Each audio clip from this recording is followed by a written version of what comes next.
नमस्कार साथियों। आज मकर संक्रांति का पावन पर्व है।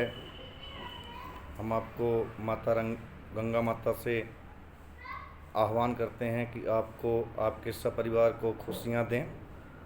और आज के दिन का बहुत बड़ा विशेष महत्व है साथियों। आज मकर संक्रांति के साथ साथ गुरुवार का दिन है। और हमारे अगर मैं अपना ध्यान लगाऊं तो बहुत कम बार ऐसा होता है कि मकर संक्रांति और गुरुवार गुरुवार यानी कि गुरु का दिन या फिर हरि का दिन जाकी रही भावना जैसी आप मान सकते हैं। तो इसलिए दोनों से हम प्रार्थना करते हैं कि आपके घर में खुशियाँ लाएं और गंगा की तरह ही, गंगा के पानी की तरह ही आपका मन निर्मल हो। पौराणिक कथाओं के अनुसार में आज के दिन का अलग अलग अपना विशेष महत्व है।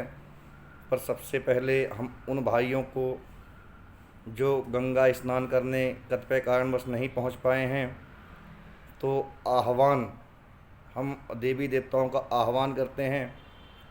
तो गंगा आदि जैसे पवित्र नदियां हैं, उनका आह्वान करने के लिए एक मंत्र है।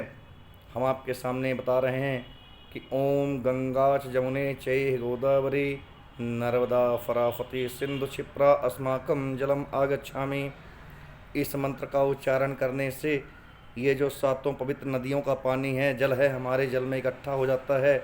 इसके बाद हम नहाएं तो गंगा स्नान के बराबर ही हमें पर्व में जैसे आज होता है उसी तरह हमें वो आशीर्वाद मिलता है। जैसे गंगा स्नान में हमें फल मिलता है, वही फल मिलता है।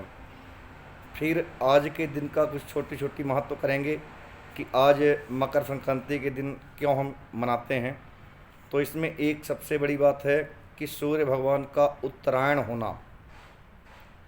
तो इसमें से हमारे रीवा की एक कहावत है कि माघ तिलय तिल बाढ़े और फागुन गोढ़ा काढ़े, यानी आज से जो हमारा दिन है तो थोड़ा सा तिल के समान थोड़ा सा बड़ा होता है।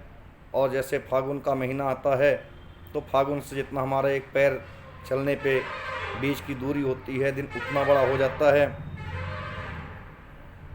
और फिर इसके बाद अगर पुराणों में घुस जाएं तो पुराणों के आधार में अगर हम देखें साथियों, तो जब हमारे समुद्र मंथन हुआ है तो उसमें जब देवता और दानव की छीना झपटी में जहाँ जहाँ हमारा अमृत छलक के गिरा है, वहाँ वहाँ 12 साल में महाकुंभ का आयोजन होता है।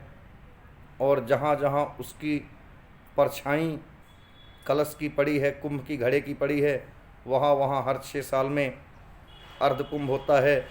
क्योंकि परछाई हमारे शरीर की होती है पर वो पूरे आकार में नहीं होती है, अर्धाकार में होती है। तो उसी तरह अर्धकुंभ का होता है।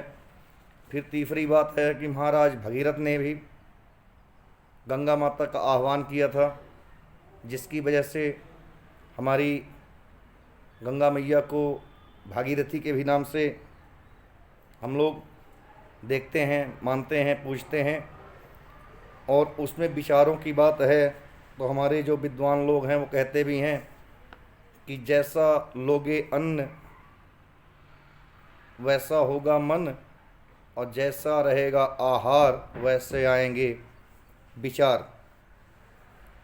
तो अपनी अपनी मानक मानने वाली बात है। आज की बात हम बहुत ज़्यादा बड़ी नहीं रखेंगे। आप सब लोग माघ मेले का आनंद लीजिए और विचार करिए।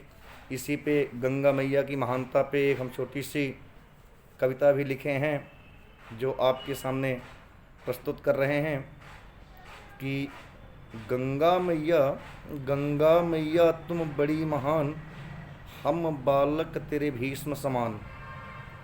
गंगा मैया तू बड़ी महान, हम बालक तेरे भीष्म समान। हमको दो ऐसा वरदान, करूं हर दिन तेरा गुणगान। हमको दो ऐसा वरदान, करूं हर दिन तेरा गुणगान। आज्ञा जतिन दो बालक नादान, पत्नी शीला गुणशील निधान। रखना तुम हरदम इनका ध्यान, रखना तुम हरदम इनका ध्यान, आए हरदम तेरे धाम, मैया तुम हो बहुत महान, हमको दो ऐसा वरदान।